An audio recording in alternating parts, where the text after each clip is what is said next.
Boy, Paul, we don't get these type of matches too often. We have Paulo Vitor Damo da Rosa versus Gabriel Nassif lined up in the feature match area. These are, if you're relatively new to the highest level of competitive play for our game, we are looking at two of perhaps the 5 best players ever to play our game at the competitive level.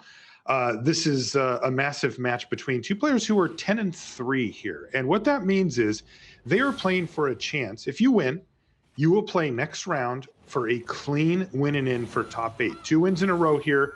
If one of these players can pull that off, we'll put them in the top 8. The interesting thing, Paul, is that the loser could also be playing a win and in the last round, though it will not be clean by any stretch of the imagination. It would be a win, and then cross your fingers that your tiebreakers are good enough at 11-4. So let's see how this one goes. We see Gilded Goose here to kick things off for Gabriel Nassif, who is playing mono green food on the bottom.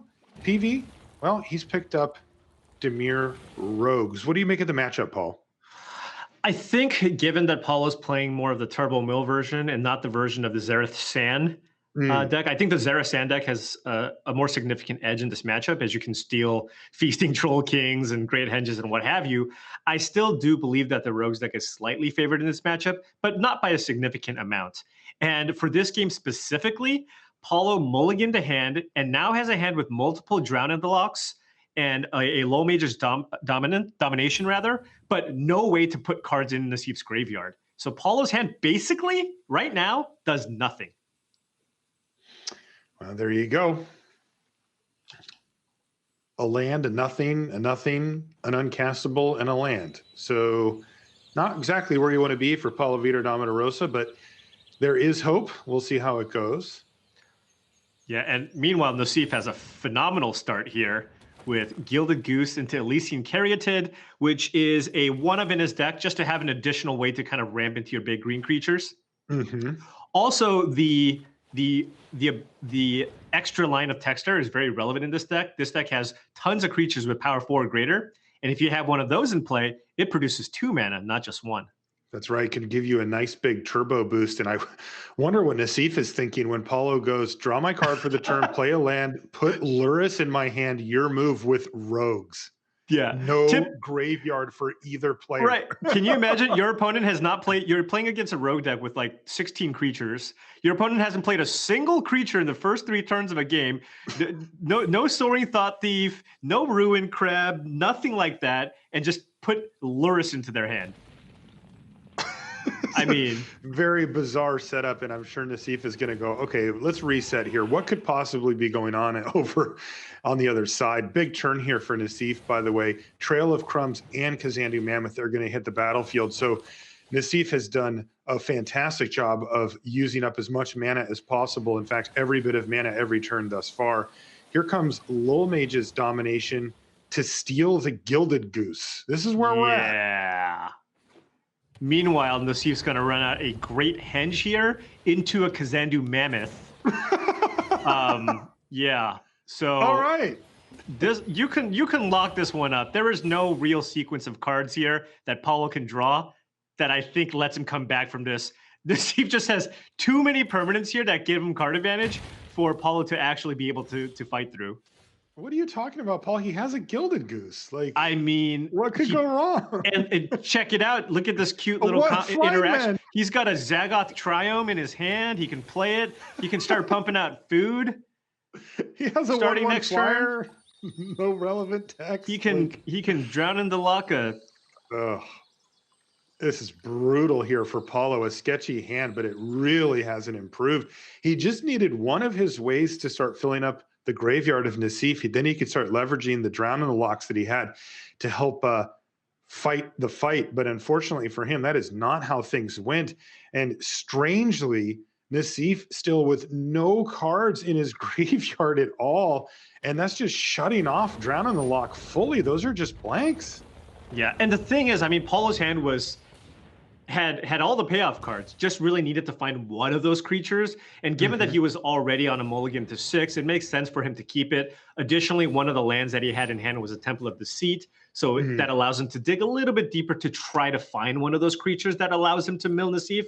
Because, if you can put 3 or 4 cards in Nasif's graveyard, all of a sudden those Drown on the Locks act as counterspells to at least try to slow him down. Gilded Goose is going to jump in front of the bigger of the two Kazandu Mammoths, but half of the life total's gone now for Paulo Vitor. And just to clean up the mess, Yep. here comes Wicked Wolf onto the battlefield as well. And that's going to do it. Paulo says, yeah, there's no way. As you said, Paul, no way to come back there for Paulo Vitor. So an unfortunate mulligan for him. And he didn't need a lot, but he did need something. He didn't find it, a Thought Thief or a Crab. No way to get the cards flowing. We almost take it for granted, Paul, because the deck is so good at doing that in such a hurry with such cheap creatures, right? It feels like the rogue deck, basically it feels like Drown in the Lock kills and counters anything you want at any point that you want to do it. That is not the case. It does have a meaningful restriction on it, particularly if you're forced to mulligan like that. Yeah, I mean, I feel like a lot of people can relate to this, but whenever you play against this rogue deck, it feels like they always have the turn 1 Crab into a land, into a counter spell, into the draw 4. So this was just one of those extremely rare cases where Paulo has 15 cards in his deck that cost 2 or less mana that help mill the opponent. Wow. And he was unable to find any until turn 4 of that game. I'm going to need Frank Carson to run the numbers, but that was an extremely unlikely thing to happen. So, and the thing is, it's also pretty unfortunate for Paulo because I think game 1 is where the Rogues deck really has kind of the big edge in this matchup. Mm-hmm. Mm-hmm. After sideboard, Nasif can then bring in multiple copies of Scavenging Ooze and Chainweb Arachneer to help fight and remove cards from his own graveyard to try to shut off some of those ways that Paulo has to put cards into his yard. So that game number 1 goes to Gabriel Nassif, somebody who's already in the Hall of Fame. Could have been there twice, based on the career. It's not a thing that can happen, but I mean, he really has stacked up basically 2 Hall of Fame level careers, but has had an interesting arc in that there was a long stretch where he wasn't playing Magic at the professional level and then decided to come back a number of years ago and start streaming full time and start looking around at getting back to the highest levels of the game. And the really interesting thing, Paul, you and I were having a chat about this earlier, is that Gabriel Nassif has always been known as being, an absolute top tier constructed player. And for limited, fine, good player, whatever, but not his specialty. And he's really been able to take advantage of the last few years, and particularly this last year, where things have sort of necessarily shifted towards a more constructed focus.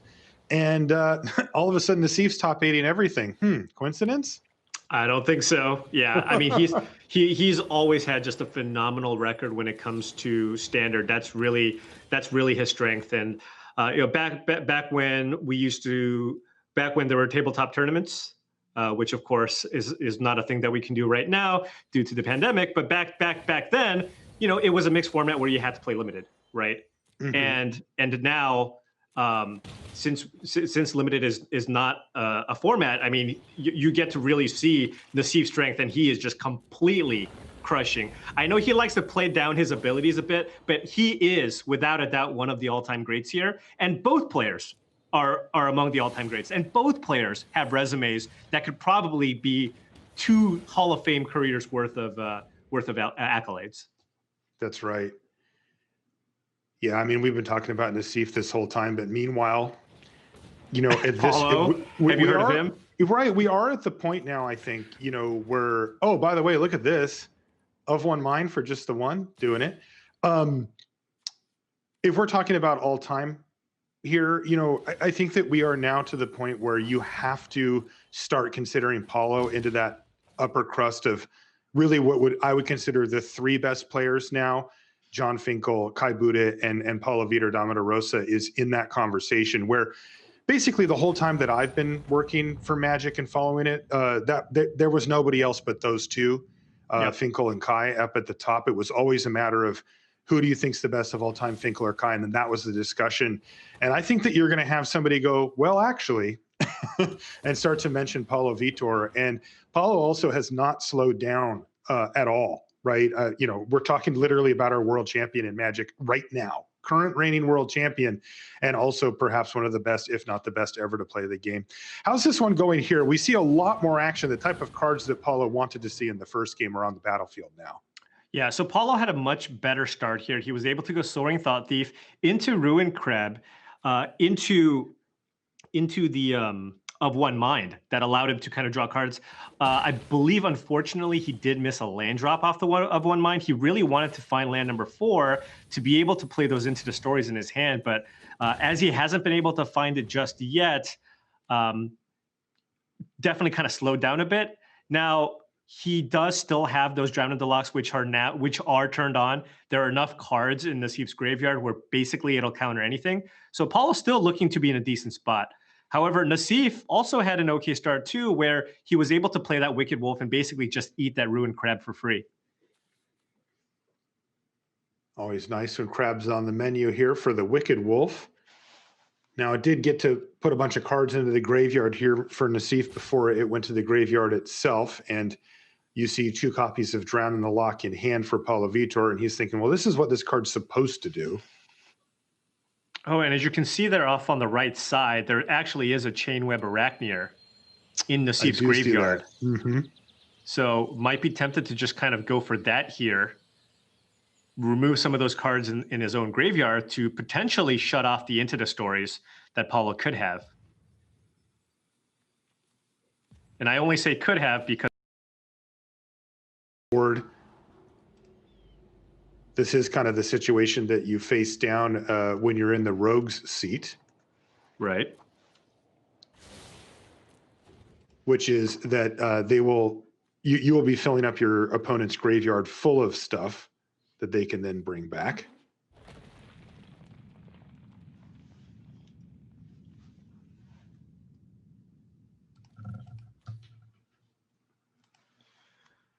Yep.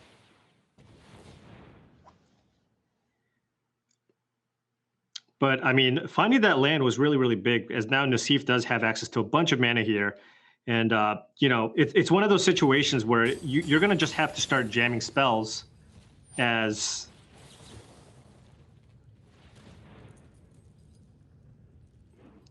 you know that once Paulo gets untapped with 4 mana, you might be into the story territory.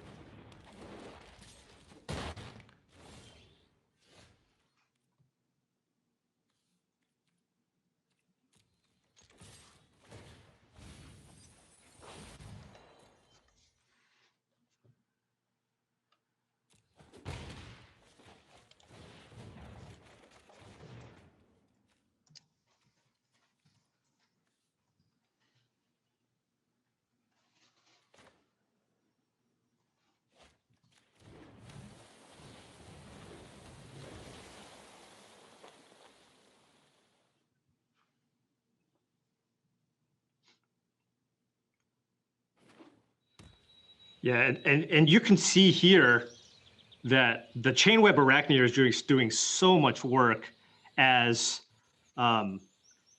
it's been really slowing down Paulo a bit. Just every single turn, just being able to use that as a resource. And you know, every time Paulo uses a removal spell or a counter spell to deal with this Arachneer, you're just down a card.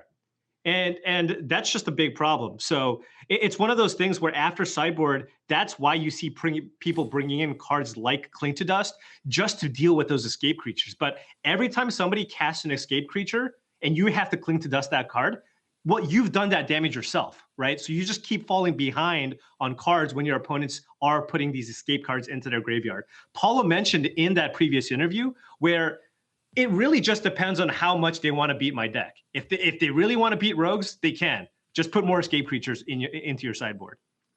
And that does seem to be the case here as well, as it gets worse and worse, right? It's sort of like you have to commit to the plan of milling or getting them dead because of the mill, but you are making your situation worse by just feeding them every single time as their graveyard gets more full and more full.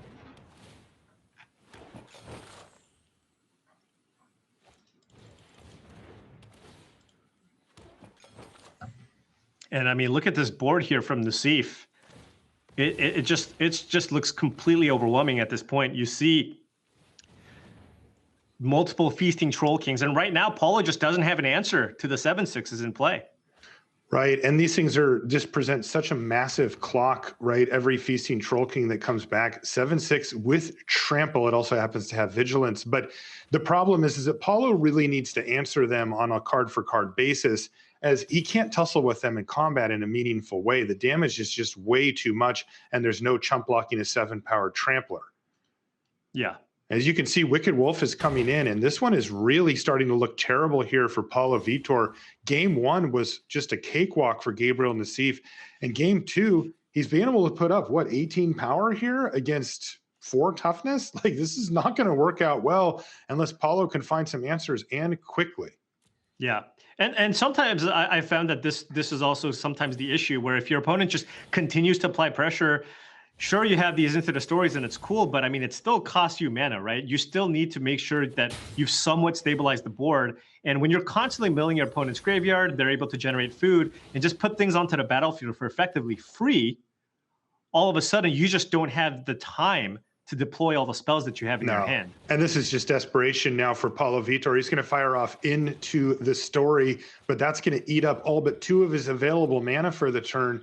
And facing down this massive board here from Gabriel Nassif, it looks like Nasif is just about ready to take that step forward into the last round. Now, just a quick reminder, our players are at 10-3. A win here does not guarantee a top 8 finish, but it puts you in a position where next round you get to play a win and in for top 8 cleanly. If you win that last round, let's assume that Nasif is able to finish this off. If he can win the next round, he will be in yet another top 8. And there's the concession.